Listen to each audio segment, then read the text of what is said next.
Hello દોસ્તો, કેમ છો?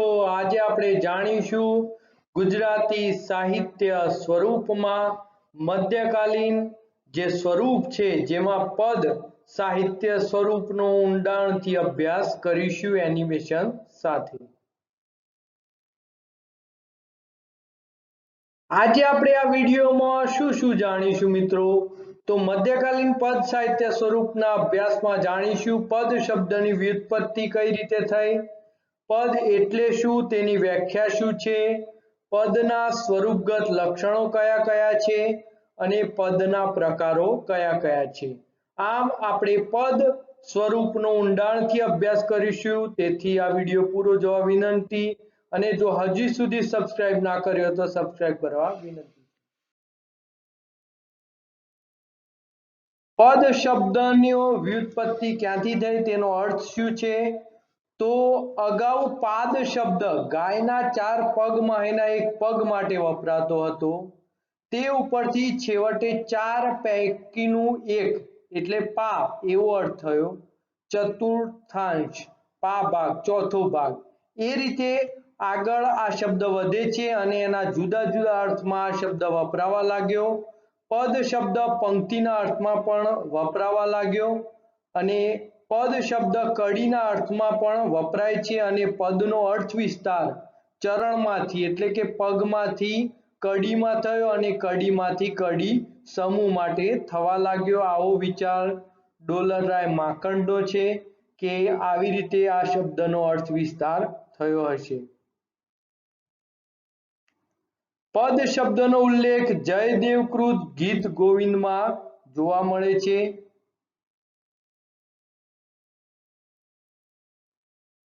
પદની વ્યાખ્યા અને સમજ।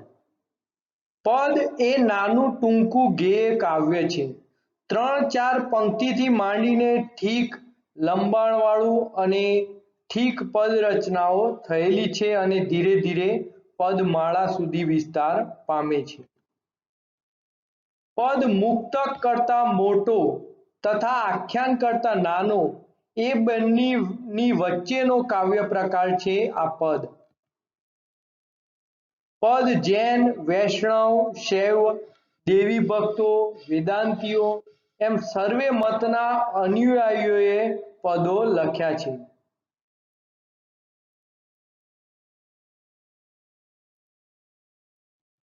હવે આ પદ સ્વરૂપના ઉર્મી કાવ્યના એક પેટા પ્રકાર તરીકે પદને આપણે ઓળખાવી શકીએ છીએ। પદના ઉર્મીને બે રીતે રજૂઆત પામે છે અને એ રીતે પદના બે પ્રકાર આપણે વહેંચી શકીએ। એક છે પ્રેમ લક્ષણા ભક્તિ, એ રીતે આ ઉર્મી કાવ્ય આગળ વધે છે અને મધ્યકાળમાં નરસિંહ મીરાના પદોમાં પ્રેમ લક્ષણા ભક્તિની ઉર્મીઓ આપણે જોઈ શકીએ છીએ। બીજું છે ઉપદેશાત્મક, એટલે કે આપણે જાણીએ છીએ કે ધર્મના ઉપદેશ અર્થે આ પદો લખેલા છે। એમાં જૈન કવિઓ અને કબીરપંથી કવિઓની રચનાઓમાં ઉપદેશક પદો આપણે જોઈ શકીએ છીએ। આ રીતે આપણે પદના બે પ્રકારમાં વિભાજિત કરી શકીએ, જેમાં પ્રેમ લક્ષણા ભક્તિના પદો અને એક છે ઉપદેશાત્મક પદો। હવે પદ કાવ્ય સ્વરૂપના જે લક્ષણો છે એમાં સૌ પ્રથમ છે પદ એ નાનું ટૂંકું ગેય કાવ્ય પ્રકાર છે, એનું આ વિશેષ લક્ષણ છે। પદમાં ગેયતા હોય છે એટલે ગાઈ શકાય એવું હોય છે આ પદ। અને નંબર 3 પર છે પદના કેન્દ્રમાં કોઈ ચોક્કસ પરિસ્થિતિનું આલેખન હોય છે। નંબર 4 પર છે એના લક્ષણો પદમાં અર્થ, લય અને શબ્દનું ત્રણેય ઘટકોનું આલેખન હોય છે। આમ પદમાં અર્થ, લય અને શબ્દ। નંબર 5 પર છે પદને કેન્દ્રવર્તી અને લક્ષગામી હોય છે। નંબર 6 ઉપર છે લક્ષણમાં પદમાં શૃંગાર રસનું નિરૂપણ પણ જોવા મળે છે, ભક્તિ તો જોવા જ મળે છે, ઉપદેશ પણ જોવા મળે છે, પણ સાથે સાથે શૃંગારનું નિરૂપણ પણ જોવા મળે છે। નંબર 7 ઉપર છે પદમાં નાટ્યાત્મક તત્વ હોય છે। નંબર 8 ઉપર છે પદમાં ધ્રુવ પંક્તિ કે ધ્રુવ પદ હોય છે, જે શરૂઆતમાં બે લાઈનમાં આવે છે અને એ પંક્તિ દરેક બે કડીના પછી ફરીથી એનું રિવિઝન થાય છે. આ ધ્રુવ પંક્તિનું મારો હંસલો નાનો ને દેવળ જૂનું તો થયું. તો આપણે એમાં જોઈ શકીએ છીએ કે આ કડી ફરીથી રિવિઝન પામે છે આખા કવિતામાં.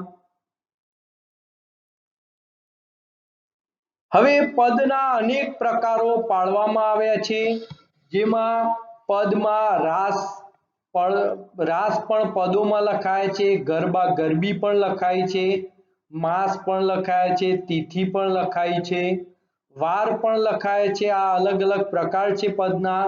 થાળ પણ લખાય છે, શણગારના પદો પણ લખાય છે, હાલરડું પણ પદમાં લખાયેલું છે, પ્રભાતિયા પણ પદમાં લખાયેલા છે, આરતી પણ પદમાં લખાયેલ છે, પ્રાર્થના પણ પદમાં લખાયેલ છે. આ સિવાય અનેક પ્રકારો વગેરે પ્રકારો આપણે પદના પેટા પ્રકારો તરીકે ઓળખાવી શકીએ છીએ. હવે એમાં ભજન, સૌપ્રથમ ભજનનો અભ્યાસ કરીએ. એમાં ઈષ્ટદેવને ભજવા માટેના પદને ભજન તરીકે ઓળખાવવામાં આવે છે. ઈષ્ટ એટલે સૌથી જે પ્રિય હોય તે.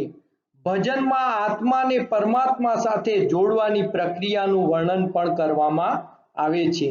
આમ ભજનનો મુખ્ય વિષય છે ઈષ્ટદેવને ભજવું, સાથે સાથે આત્માને પરમાત્મા સાથે જોડવાની પ્રક્રિયાનું પણ વર્ણન હોય છે.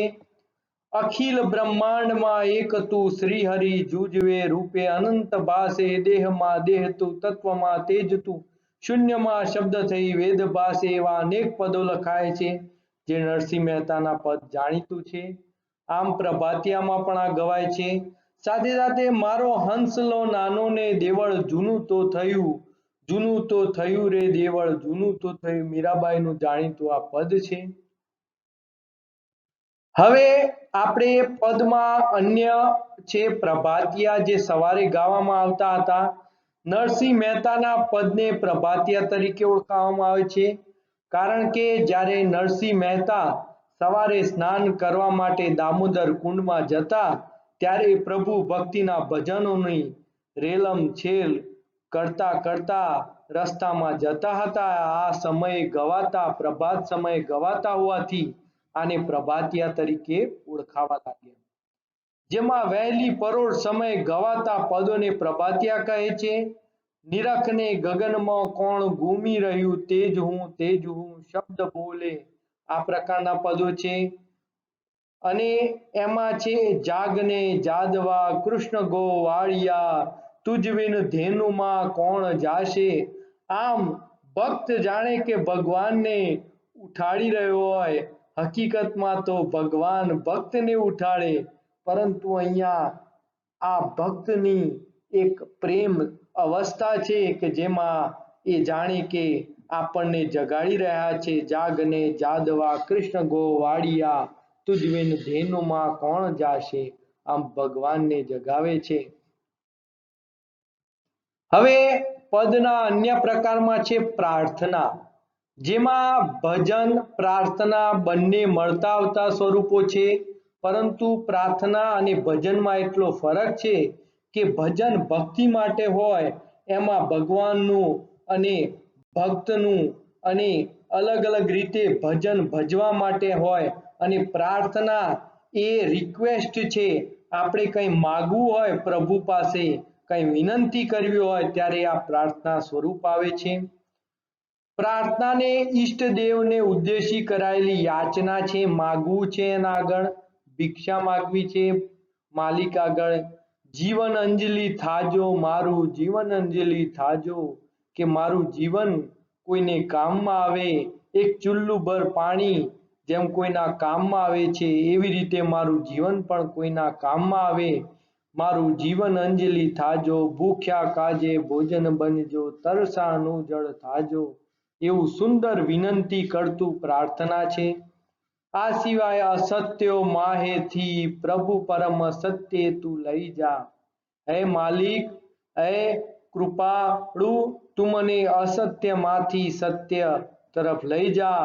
ઊંડા અંધારામાંથી પ્રકાશ તરફ લઈ જા, આવી વિનંતી એ ભગવાનને કરવામાં આવે ત્યારે એને પ્રાર્થના તરીકે ઓળખાવવામાં આવે છે. થાળ આ પણ એક સાહિત્ય સ્વરૂપ છે જે ઈષ્ટદેવને જમાડવા માટેની વિનંતીને સમાવવાની આ રીત છે, તેમજ ભોજનની વાનગીઓની યાદી આપતી રચનાને થાળ કહે છે, જેમાં પ્રભુને વિનંતી કરવામાં આવે છે. ઈષ્ટદેવને થાળ ધરતી વખતે ગાવામાં આવતી આ રચના છે. પ્રભુ આગળ ભોગ જ્યારે ધરવામાં આવે ત્યારે આ ગવાય છે. વૈષ્ણવ અને સ્વામિનારાયણ સંપ્રદાયમાં મુખ્ય આ થાળ ગાવામાં આવે છે. જામો જમો ને જુગદા ધાર જુગને જમાડું, આમ જમાડવાની વાત કરવામાં આવે છે પ્રભુને. હવે છે આરતી. આરતી ઉત્પત્તિ વિકાસ મંદિરોમાં રોજ સવારે અને સાંજે ઘંટના નાદ સાથે સમૂહમાં આરતી ગવાય છે. પૂજા વિધિનો આ એક પ્રકાર છે. ભણે શિવાનંદ સ્વામી મન વાંછિત થાશે વગેરે આરતીઓ જાણીતી છે મધ્યકાળની. હાલરડા કે હિંડોળાના પદ. વાત્સલ્ય રસનું આ પ્રધાન કાવ્ય છે.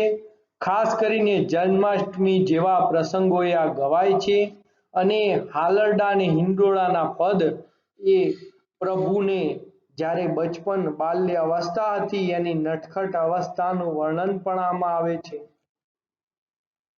ગરબા કે ગરબી. આમાં પદમાં કવિતા, સંગીત અને નૃત્યનો સમન્વય ગરબા કે ગરબીમાં કરવામાં આવે છે.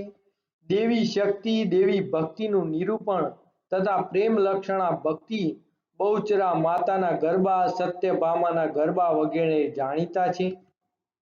રાસ. શૃંગાર રસનું નિરૂપણ આ રાસમાં આપણે જોઈ શકીએ છીએ. પદમાં નાટ્યાત્મક તત્વ હોય છે અને પદમાં ધ્રુવ પદ અને ધ્રુવ પંક્તિ હોય છે અને આપણે જાણીએ છીએ તેમ આ પદ આગળ વધતા વધતા પદમાળા એમ લાંબી શૃંખલા જામે છે અને પછી આખ્યાન જેવું સાહિત્ય સ્વરૂપ અસ્તિત્વમાં આવે છે. આમ પદનો વિકાસ જોવા મળે છે. પ્રસ્તુત કરતા doctor Shabbir Ali ji Bhatt. Thank you for watching this video. મિત્રો, આવા વધુ વિડીયો જોવા માટે મારી ચેનલને સબસ્ક્રાઇબ કરો, બેલ આઇકન દબાવો જેથી તમને તુરંત નવા વિડીયો મળી રહે. અને મારી ચેનલની મુલાકાત લો, એના ઉપર ગુજરાતી સાહિત્યના લગતા તમામ વિડીયો અવેલેબલ છે. તમને ગુજરાતી સાહિત્યનું અપૂર્વ સોગાત એના ઉપર મળી રહેશે. Thank you for watching this video.